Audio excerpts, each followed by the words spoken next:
Praise the Lord. ദൈവവചനം പങ്കുവയ്ക്കുവാൻ എനിക്ക് ലഭിച്ച ഈ നല്ല സമയത്തിനായി ഞാൻ ദൈവത്തെ സ്തുതിക്കുന്നു. അനർത്ഥ ദിവസത്തിൽ അവൻ്റെ കൂടാരത്തിൽ നമ്മെ ഒളിപ്പിക്കും, തിരുനിവാസന്റെ മറവിൽ നമ്മെ മറയ്ക്കും.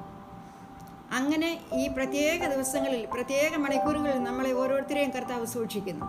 സംഭവിക്കാനുള്ള എല്ലാറ്റിനും ഒഴിഞ്ഞു പോകുവാനും മനുഷ്യപുത്രന്റെ മുൻപിൽ നിൽപ്പാൻ പ്രാപ്തരാകേണ്ടതിന് സദാകാലവും ഉണർന്നും പ്രാർത്ഥിച്ചു കൊണ്ടിരിക്കുകയും. അങ്ങനെയാണ് തിരുവചനം നമ്മളെ അനുശാസിക്കുന്നത്. ഇത് ഭൂതലത്തിലുള്ള ഏവർക്കും വരും. അങ്ങനെ ഈ ദിവസങ്ങളായി ഞാനും നിങ്ങളും നമ്മളും ഓരോരുത്തരും ഇതുവരെ പോയിട്ടില്ലാത്ത പാതയിൽ കൂടെ പോകുന്നു. കണ്ടിട്ടില്ലാത്തത് കാണുന്നു, കേട്ടിട്ടില്ലാത്തത് കേൾക്കുന്നു. ഇതൊക്കെയും വിളിച്ചറിയിക്കുന്നത് നമ്മുടെ കർത്താവിൻ്റെ വരവിനെയാണ്. അങ്ങനെ വരവിനെ നോക്കി പാർത്തുകൊണ്ട് കൂടാരത്തിനകത്ത് ഒളിപ്പിക്കുന്നു, തിരുനിവാസൽ മറയ്ക്കുന്നു. അങ്ങനെ ഇരിക്കുവാനല്ല, എൻ്റെ സഹോദരിമാരോട് എനിക്ക് പറയുവാനുള്ളത്, നമുക്ക് ചില സത്പ്രവർത്തികൾക്കായിട്ട് ഒരുങ്ങാം. അതെങ്ങനെ നടക്കും? ഈ സാഹചര്യത്തിൽ എനിക്ക് എങ്ങും പോകുവാൻ കഴിയുന്നില്ലല്ലോ എന്നുള്ള ആശങ്ക ആർക്കും വേണ്ട. നമ്മൾ ഇരിക്കുന്ന ഇരിപ്പിടത്തിലിരുന്ന്, നമ്മൾ പാർക്കുന്ന ഭവനത്തിലിരുന്നു കൊണ്ട് കർത്താവിന് വേണ്ടി പ്രവർത്തിപ്പാൻ നമുക്ക് ധാരാളമായി കഴിയും. അതെങ്ങനെയെന്ന് നമുക്ക് ചിന്തിക്കാം. അതിനാധാരമായി നമുക്ക് തീത്തോസിന്റെ ലേഖനത്തിലേക്ക് പോകാം. ഈ വർഷത്തിന്റെ പ്രാരംഭ ദിവസങ്ങൾ ഞാൻ സഹോദരി സമാജത്തിന് വേണ്ടി പ്രാർത്ഥിച്ചപ്പോൾ എനിക്ക് എൻ്റെ പ്രാർത്ഥനാ റൂമിൽ വെളിപ്പെട്ട ഒരു ഭാഗമാണ് തീത്തോസിന്റെ ലേഖനത്തിലെ സൽപ്രവൃത്തികളെ കുറിച്ച്. സഹോദരിമാരാകുന്ന നമുക്ക് ഈ ദിവസങ്ങൾ സൽപ്രവൃത്തികൾ ചെയ്യുവാനുള്ള നല്ല അവസരങ്ങളാണ്. അത് എങ്ങനെ ചെയ്യാൻ കഴിയും, എങ്ങനെ ആയിരിക്കണം എന്നുള്ളത് ചുരുക്കമായി നമുക്ക് ചിന്തിക്കാം. അതിനാധാരമായി തീത്തോസിന്റെ ലേഖനം 2-ാം അധ്യായത്തിലേക്ക് നമുക്ക് ആദ്യം പോകാം. 2-ാം അധ്യായം 7-ാം വാക്യം നോക്കുമ്പോൾ സൽപ്രവർത്തികളിൽ മാതൃകയുള്ളവരായിരിക്കണം. അതിൻ്റെ 14-ാം വാക്യം വായിക്കുമ്പോൾ സൽപ്രവർത്തികൾ ശുഷ്കാന്തി ഉള്ളവരായിരിക്കണമെന്ന് കാണുന്നു. 3-ാം അധ്യായം 2-ാം വാക്യത്തിൽ കാണുന്നു സൽപ്രവർത്തികളിൽ ഒരുക്കമുള്ളവരായിരിക്കണം. 3-ാം അധ്യായം 8-ാം വാക്യത്തിൽ കാണുന്നു സൽപ്രവർത്തികളിൽ ഉത്സാഹമുള്ളവരായിരിക്കണം. 3-ാം അധ്യായം 14-ാം വാക്യത്തിൽ കാണുന്നു സൽപ്രവർത്തികളിൽ മുൻപരായിരിക്കണം. 5 കാര്യങ്ങളെ കുറിച്ചാണ് നമ്മൾ ഇപ്പോൾ ചിന്തിക്കാൻ പോകുന്നത്. ചുരുങ്ങിയ സമയമാണല്ലോ, ഞാൻ വളരെ ഷോർട്ടായി പറഞ്ഞ് നിർത്താം. പക്ഷെ നിങ്ങൾ മനസ്സിൽ കുറിക്കേണ്ടവർ മനസ്സിൽ കുറിക്കുക, പേപ്പറിൽ കുറിക്കേണ്ടവർ പേപ്പറിൽ കുറിക്കുക. ശ്രദ്ധിക്കുക. ആദ്യം നമുക്ക് ഒരുക്കത്തിലേക്ക് പോകാം. തീത്തോസിന്റെ ലേഖനം 2-ാം അധ്യായത്തിന്റെ 7-ാം വാക്യത്തിൽ ഒരുക്കമുള്ള സൽപ്രവൃത്തികളെ കുറിച്ച് കാണുവാൻ കഴിയും. നമ്മൾ ഒരുക്കമുള്ള സൽപ്രവർത്തികൾ ചെയ്യുമ്പോൾ സൽപ്രവർത്തികൾ നമുക്കൊരു ഒരുക്കമുണ്ടായിരിക്കണം, നമുക്കൊരു മാതൃക ഉണ്ടായിരിക്കണം. സൽപ്രവർത്തികൾ നമ്മൾ മാതൃകയുള്ളവരായിരിക്കണം. മാതൃകയെക്കുറിച്ച് നമുക്ക് ആദ്യം അല്പമായി ചിന്തിക്കാം. 2-ാം അധ്യായം 7-ാം വാക്യം, സൽപ്രവർത്തികളിൽ മാതൃക. മാതൃക കാണിക്കേണ്ടത് ആദ്യം നമ്മുടെ ഭവനത്തിലാണ്. മാതാപിതാക്കളോടും ഭാര്യ ഭർത്താവിനോടും മക്കളോടും നമ്മൾ മാതൃകയായി ജീവിക്കണം. ആ സഹോദരി മാതൃകയുള്ള ഒരു സഹോദരിയാണെന്ന് നമുക്ക് വീട്ടിൽ ആദ്യം സാക്ഷി ലഭിക്കണം. നമ്മുടെ മാതാപിതാക്കൾ നമ്മളെ കുറിച്ച് പറയണം, എൻ്റെ മകൾ, എൻ്റെ മകൻ മാതൃകയുള്ളവനാണ്. അതുകൊണ്ട് മാതാപിതാക്കൾക്ക് കടപ്പെട്ടത് ചെയ്യുക, അവരെ സ്നേഹിക്കുക, അവരെ ആദരിക്കുക. അതൊരു നല്ല മാതൃകയും ആണ്. മക്കളുടെ മുൻപിൽ നാം മാതൃകയായി സംസാരിക്കുക, മാതൃകയോട് ജീവിക്കുക. അതൊരു നല്ല മാതൃകയാണ്. ഭാര്യ ഭർത്താവിന് മാതൃകയുള്ളവളായിരിക്കണം. അതൊരു നല്ല മാതൃകയാണ്. എല്ലാം കൊണ്ട് നമ്മുടെ കുടുംബത്തിൽ വേണം നമ്മൾ ആദ്യം മാതൃക കാണിക്കുവാൻ. അങ്ങനെ നമ്മൾ മാതൃകയുള്ളവരായി ജീവിക്കുമ്പോൾ സൽപ്രവൃത്തിയുടെ ഒരു ഭാഗമാണ് അത് മാതൃക എന്നുള്ളത്. സൽപ്രവൃത്തികൾ മാതൃകയുള്ളവരായിരിക്കാൻ ദൈവം നമുക്ക് സഹായിക്കട്ടെ. 2-ാമത്തെ പോയിന്റിലേക്ക് നമുക്ക് പോകാം. 2-ാമത്തെ പോയിന്റ്, സൽപ്രവൃത്തികൾ ശുഷ്കാന്തി ഉള്ളവരായിരിക്കണം. നമ്മൾ ചെയ്യുന്ന സൽപ്രവൃത്തികൾ കാണുമ്പോൾ മറ്റുള്ളവർ പറയണം, ഇവളൊരു ശുഷ്കാന്തി ഉള്ളവരാണ്. ശുഷ്കാന്തിയോട് ചെയ്യുന്ന ഏത് കാര്യവും കാണുമ്പോൾ അറിയാം, ഇത് ശുഷ്കാന്തിയുള്ള ഒരു സഹോദരിയാണെന്ന്. നമുക്ക് പല കാര്യങ്ങൾ ചെയ്യുവാനായിട്ട് സാധിക്കും. അതിൽ നമുക്ക് ശുഷ്കാന്തി വേണം. ശുഷ്കാന്തിയോടുകൂടി ചെയ്യുന്ന പല കാര്യങ്ങളും മറ്റുള്ളവർക്ക് അത് അനുഗ്രഹമായി തീരും.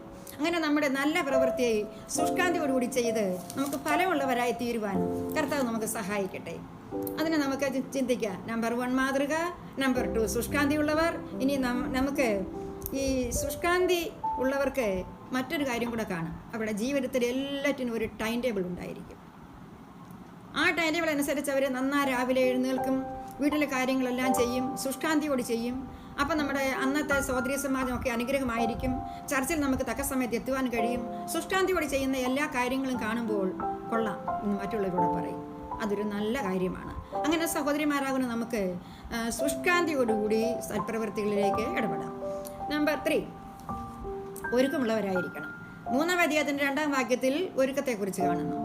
ഏത് കാര്യത്തിനും ഒരു ഒരുക്കം ആവശ്യമാണ്. ആരാധനയ്ക്ക് പോകണമെങ്കിൽ ഒരു ഒരുക്കം ആവശ്യമാണ്. സഹോദരി സമാജത്തിന് പോകണമെങ്കിൽ ഒരു ഒരുക്കം ആവശ്യമാണ്. എല്ലാ കാര്യങ്ങൾക്കും ഒരു ഒരുക്കം ആവശ്യമാണ്. അതുകൊണ്ട് സഹോദരിമാരാകുന്ന നമ്മൾ ഒരുക്കമുള്ളവരായിരിക്കണം. ഒരുക്കത്തോടുകൂടി ചെയ്യുന്ന എല്ലാ കാര്യങ്ങളും അത് കാണുമ്പോൾ മറ്റുള്ളവർ പറയും, ഇതിപ്പോൾ ഒരുക്കത്തോടുകൂടി നന്നായി ചെയ്തതാണെന്ന് പറയും. അപ്പോൾ അത് മറ്റുള്ളവർക്ക് നന്നായിരിക്കും. സൽപ്രവൃത്തിയുടെ ഒരു ഭാഗമായിരിക്കട്ടെ നമ്മുടെ ഒരുക്കം. അങ്ങനെ നമ്മൾ ഒരുക്കത്തോടുകൂടി ജീവിതത്തിലെ എല്ലാ കാര്യങ്ങളും, എല്ലാ ആത്മീയ കാര്യങ്ങൾക്കും ഭൗതിക കാര്യങ്ങൾക്കും മാറ്റിവെക്കേണ്ട ഒന്നല്ല ഒരുക്കം. അത് നമുക്ക് ആവശ്യമാണ്. അങ്ങനെ ഒരുക്കത്തോടും തിടുക്കത്തോടും കൂടി സഹോദരി സമാജം ഫലപുഷ്ടമായി തീരുവാൻ കർത്താവ് നമുക്ക് സഹായിക്കട്ടെ. മത്തായിയുടെ സുവിശേഷം 25-ാം അധ്യായം 10-ാം വാക്യത്തിൽ കാണുന്നു, ഒരുങ്ങിയിരുന്നവർ അവനോടുകൂടെ. അപ്പം മണവാളം വന്നിട്ടല്ല അവർ ഒരുങ്ങാൻ, നേരത്തെ അവർ ഒരുക്കമുള്ളവരായിരുന്നു. അതുകൊണ്ട് നമുക്ക് ഒരുങ്ങിയിരിക്കാം കർത്താവിൻ്റെ വരവിന് വേണ്ടി. സൽപ്രവൃത്തികളിൽ ഒരുക്കം ആവശ്യമാണ്. നമ്പർ 4, ഉത്സാഹം. 3-ാം അധ്യായം 8-ാം വാക്യത്തിൽ കാണുന്നു, നമ്മുടെ ജീവിതത്തിൽ തുടരേണ്ട ഒന്നാണ് ഉത്സാഹം. ഏതു കാര്യങ്ങൾക്കും ഒരു ഉത്സാഹം വേണം. ഉത്സാഹത്തോടുകൂടി നാം ചെയ്യുന്ന പ്രവൃത്തികൾ കാണുമ്പോൾ അറിയാം, ഇത് ഇവിടെ ഉത്സാഹത്തോട് ചെയ്യുകയാണ്, ഉത്സാഹമുള്ള ഒരു കുട്ടിയാണ്, ഉത്സാഹമുള്ള ഒരു സഹോദരിയാണ്. അങ്ങനെ ഉത്സാഹത്തോടുകൂടി ചെയ്യുമ്പോൾ നമ്മുടെ പ്രവർത്തനത്തിൽ ദൈവം നമ്മളെ മാനിക്കും. അലസരായി മടിയരായി ഒന്നും ചെയ്യരുത്, ഉദാസീനത്തോടുകൂടി ഒന്നും ചെയ്യരുത്. ഏത് കാര്യം ചെയ്താലും അത് ഉത്സാഹമുള്ളതായിരിക്കണം. മറ്റുള്ളവരെ ഉത്സാഹിപ്പിക്കുക, ആത്മീയ കാര്യങ്ങൾ പ്രോത്സാഹനം കൊടുക്കുക, മറ്റുള്ളവർക്ക് കഴിയുന്നത്രയും പ്രയോജനപ്രദമാകുന്ന കാര്യങ്ങൾ ചെയ്യുക. അതൊക്കെ നല്ല കാര്യങ്ങളാണ്. അങ്ങനെ നമ്മുടെ ജീവിതത്തിൽ ഉത്സാഹമുള്ളവരായി നമ്മുടെ ജീവിതം തുടരുവാൻ സഹോദരി സമാജം ഇടയാക്കട്ടെ എന്ന് നമുക്ക് ആത്മാർത്ഥമായി പ്രാർത്ഥിക്കാം. ഒരു വാക്യമുണ്ട്, ഉത്സാഹത്തിൽ മടുപ്പില്ലാതെ ആത്മാവിൽ എരിവുള്ളവരായി കർത്താവിനെ സേവിപ്പീൻ. ഏത് കാര്യങ്ങൾക്കും ഉത്സാഹം ആവശ്യമാണ്. അങ്ങനെ നമ്മൾ സഹോദരിമാരുടെ പ്രവർത്തനത്തിൽ വ്യാപൃതരായിരിക്കുമ്പോൾ, അല്ലെങ്കിൽ സഭാകാര്യങ്ങളിൽ അല്ലെങ്കിൽ ആത്മീയ കാര്യങ്ങളിൽ വ്യാപൃതരായിരിക്കുമ്പോൾ നമുക്ക് ഉത്സാഹം വളരെ ആവശ്യമാണ്. നമ്മുടെ ജീവിതത്തിൽ മാറ്റിവെക്കേണ്ട ഒന്നല്ല. അതുകൊണ്ട് ഉത്സാഹത്തോടുകൂടി എല്ലാ കാര്യങ്ങളും ചെയ്യുവാൻ കർത്താവ് നമുക്ക് സഹായിക്കട്ടെ. നമ്പർ 5, മുൻപരായിരിക്കണം. ഈ മുൻപരാകുക എന്ന് പറഞ്ഞാൽ മുൻപിൽ വരേണ്ട സമയത്ത് മുൻപിൽ വരണം, മുൻപിൽ വരണ്ടാത്ത സമയത്ത് വരരുത്. സഹോദരിമാർക്കൊക്കെ അറിയാം, നിങ്ങളെല്ലാം നല്ല വിജ്ഞാനകൃതമുള്ളവരാണല്ലോ. മുൻപിൽ ചെയ്യേണ്ട കാര്യങ്ങൾ മുമ്പിൽ ചെയ്യണം, അത്യാവശ്യമായി ചെയ്യേണ്ട കാര്യങ്ങൾ അത്യാവശ്യമായി ചെയ്യണം. ഉദാഹരണങ്ങൾ പലതുണ്ട്. പെട്ടെന്ന് മനസ്സിലാകാൻ ഞാൻ ഉദാഹരണം പറയാം. ഐസ്ലൂമിന്റെ വാതുക്കൾ നിന്നുകൊണ്ട് സിസ്റ്റർ പറഞ്ഞു, ഹലോ, ഈ രോഗിക്ക് അല്പം കഞ്ഞി ആവശ്യമാണെന്ന്. കഞ്ഞി പെട്ടെന്ന് കൊടുക്കാൻ നോക്കാതെ നെല്ല വെയിലത്തുണ്ട്, നെല്ല അടുപ്പിലുണ്ട് എന്നൊക്കെ പറയുന്നതല്ല മുൻപിൽ ചെയ്യേണ്ട കാര്യം. പെട്ടെന്ന് 15 മിനിറ്റിനകം കഞ്ഞി ഉണ്ടാക്കാം. നെടിയരി പൊടിയരിയാക്കുക, കുക്കറിനകത്ത് കഞ്ഞിയാക്കുക, പെട്ടെന്ന് ഒരു ഗ്ലാസ് കഞ്ഞി കൊണ്ട് കൊടുക്കുക. അത് മുൻപിൽ ചെയ്യേണ്ട ഒരു കാര്യമാണ്. അത് അലസതയോട് ചെയ്യേണ്ടതല്ല, അത് പിന്നാക്കേണ്ടതല്ല. മുൻപിൽ ചെയ്യേണ്ട പല കാര്യങ്ങളും നാം മുൻപിൽ ചെയ്യണം. അതായത് സമയത്തിന്റെ വില മനസ്സിലാക്കണം. സമയത്തിന് വിലയുള്ളതാണ്. അപ്പോൾ ചെയ്യേണ്ട കാര്യം അപ്പോൾ ചെയ്യുക, പിന്നെ ചെയ്യേണ്ട കാര്യങ്ങൾ പിന്നെ ചെയ്യുക. സത്പ്രവർത്തികളിൽ മുൻപരായിരിക്കാൻ കർത്താവ് നമുക്ക് സഹായിക്കട്ടെ. ചെയ്യേണ്ട കാര്യങ്ങൾ ചെയ്യേണ്ടപ്പോൾ ചെയ്യുക, പരിസരബോധത്തിൽ ചെയ്യുക, അലസതയോടെ അല്ല, മടിയോടെ അല്ല, ഉത്സാഹത്തോടുകൂടി ചെയ്യേണ്ട കാര്യങ്ങൾ തക്ക സമയത്ത് കൃത്യമായി ചെയ്ത് സത്പ്രവർത്തികളിൽ മുൻപരാകുവാൻ കർത്താവ് നമുക്ക് സഹായിക്കട്ടെ. അങ്ങനെ നാം സൽപ്രവർത്തികളിൽ മുൻപരായി ജീവിക്കുമ്പോൾ സൽപ്രവർത്തികളാൽ സഹോദരിമാർ അലങ്കരിക്കപ്പെട്ടവരാകും. അതിനാധാരമായി 1 തിമോഥെയോസ് 2:10 അധ്യായത്തിൽ സൽപ്രവർത്തികളെ കൊണ്ട് അത്രേ അലങ്കരിക്കേണ്ടതെന്ന് കാണുന്നു. വേദഭാഗം നിങ്ങൾ നോക്കുക.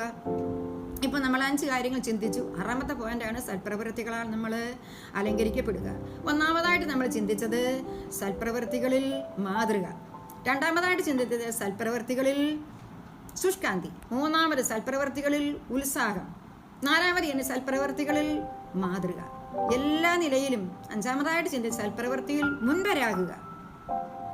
സൽപ്രവൃത്തികളാൽ നമ്മുടെ സഹോദരി സമാജം, നമ്മുടെ ജീവിതം, നമ്മുടെ എല്ലാ കാര്യങ്ങളും അലങ്കരിക്കപ്പെടുവാൻ കർത്താവ് നമുക്ക് സഹായിക്കട്ടെ. നിങ്ങളുമായിട്ട് ഇങ്ങനെ ഇപ്രകാരം ദൈവവചനം പങ്കുവയ്ക്കുവാൻ എനിക്ക് ലഭിച്ച സമയം ഒരു വലിയ അനുഗ്രഹമായി കരുതുന്നു. നിങ്ങളെ ഓരോരുത്തരെയും ദൈവം അനുഗ്രഹിക്കട്ടെ. നിങ്ങളുടെ പ്രവർത്തനത്തിൽ കർത്താവ് കൂടെ ഇരിക്കട്ടെ. ഈ ഭയാനകരമാകുന്ന ലോകത്തിൽ കണ്ടിട്ടില്ലാത്തതൊക്കെ നമ്മൾ കാണുന്നു, കേട്ടിട്ടില്ലാതെല്ലാം നമ്മൾ കേൾക്കുന്നു. എന്നാൽ നമ്മൾ ഏറ്റവും നല്ലത് നമ്മൾ കേൾക്കാൻ പോകുകയാണ്. അത് അതിവിദൂരമല്ല, അത് ഏറ്റവും സമാഗമനമായിരിക്കുന്നു. നമ്മുടെ കർത്താവിൻ്റെ വരവിനായി നമുക്ക് ഒരുങ്ങാം. സൽപ്രവൃത്തികളാൽ നമുക്ക് നമ്മളെ തന്നെ അലങ്കരിക്കാം. നമ്മുടെ ചർച്ചകൾ, നമ്മുടെ ഭവനങ്ങൾ സൽപ്രവൃത്തികളാൽ നിറയപ്പെടട്ടെ. ചെയ്യാൻ കഴിയുന്ന അത്രയും മറ്റുള്ളവർക്ക് സഹായവും അനുഗ്രഹവുമായിരിക്കാൻ ഈ ദിവസങ്ങൾ നമ്മളെ തന്നെ യാഗമായി സമർപ്പിക്കാം. ജീവിതം യാഗമാകുമ്പോൾ, നമ്മുടെ ജീവിതം നമ്മൾ യാഗമായി അർപ്പിക്കപ്പെടുമ്പോൾ അത് സുഗന്ധമായി മണം പരക്കമാക്കും. ഒരു നല്ല പ്രാർത്ഥനയാണ്. നിങ്ങൾ ശ്രദ്ധിക്കുക, നമ്മുടെ ജീവിതം നമ്മൾ യാഗമാക്കണം. മറ്റുള്ളവർക്ക് വേണ്ടി പ്രാർത്ഥിക്കണം. ഒത്തിരി നേരം പ്രാർത്ഥിപ്പാനും ഒക്കെ നമുക്ക് നല്ല സമയങ്ങളാണിത്. ചർച്ചിലോ മറ്റെങ്ങും പോകുവാൻ കഴിയുന്നില്ലെങ്കിലും ദൈവം നമ്മളെ സഹായിക്കട്ടെ. സൽപ്രവൃത്തികളാൽ നമ്മുടെ ജീവിതം അലങ്കരിതമാകുവാൻ കർത്താവ് സഹായിക്കട്ടെ. Okay, God bless you.